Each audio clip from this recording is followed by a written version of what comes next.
সরকারি নির্দেশনাকে বৃদ্ধাঙ্গুলি দেখিয়ে এখনো মালয়েশিয়ায় অবস্থান করছে দেশটিতে নিযুক্ত বাংলাদেশের ডেপুটি হাইকমিশনার মোহাম্মদ খোরশেদ আলম খাস্তগীর। 2 মাস আগে বাংলাদেশের পররাষ্ট্র মন্ত্রণালয় তাকে ঢাকায় ফেরত আসার নির্দেশ দিয়েছিল।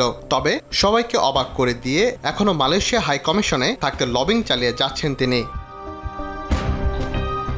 গেল জুলাই আগস্ট আন্দোলনের সময় কুয়ালালামপুরে অবস্থানরত বাংলাদেশি ছাত্র শিক্ষকদের সন্ত্রাসী আখ্যা দিয়ে তাদের বিরুদ্ধে মামলার সুপারিশ করেছিলেন তিনি। পাশাপাশি সে সময় ফ্যাসিস্ট বিরোধী আন্দোলনে অংশ নেয়া বাংলাদেশিদেরও সন্ত্রাসী বলে আখ্যায়িত করেন।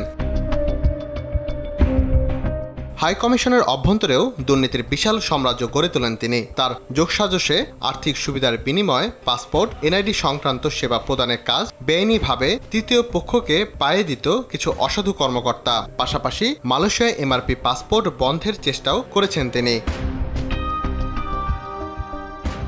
সম্প্রতি মালয়েশিয়া দূতাবাসে মেধার ভিত্তিতে কয়েকজনকে নিয়োগ দেয় দূতাবাস। সেখানে পছন্দের ব্যক্তিরা নিয়োগ না পাওয়ায় নিয়োগ কমিটির সঙ্গে দ্বন্দ্বে জড়ান তিনি। তারপরেই মদদে চাকরিচ্যুত মোকসেদ আলী সমস্ত আর্থিক সুবিধা নিয়ে চাকরি থেকে অব্যাহতি নিয়েও চাকরি ফিরে পাবার আশায় আদালতে রিট করেন। এমনকি নিয়ম বহির্ভূতভাবে দূতাবাসের ভিসা ব্যবহার করেছেন। প্রায় 4 বছর ধরে হাইকমিশনে গ্রুপিং তৈরি করে ক্ষমতার অপব্যবহার, দুর্নীতি সহ তার বিরুদ্ধে নানা অভিযোগের খবর দেশের বিভিন্ন গণমাধ্যমে সংবাদ প্রকাশের পর অবশেষে তাকে বদলির সিদ্ধান্ত নেয় সরকার।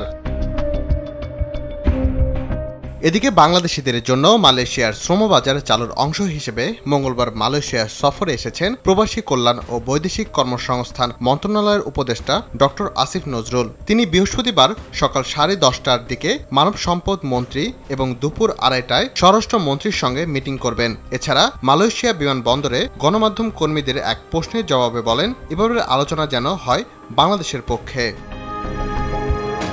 শীঘ্রই চালু হচ্ছে মালয়েশিয়ার শ্রমবাজার, সেই আশায় অ্যাটাস্টেশন ও কলিং বাণিজ্য করতে মালয়েশিয়ায় থাকতে মরিয়া খাস্তগীর। এমনই মত সংশ্লিষ্টদের। 2022 সালে কলিংয়ের অবৈধ লেনদেনের নামে বেনামে অসংখ্য কোম্পানির অ্যাটাচমেন্ট দেওয়ার মাস্টার মাইন্ডও ছিলেন এই খাস্তগীর।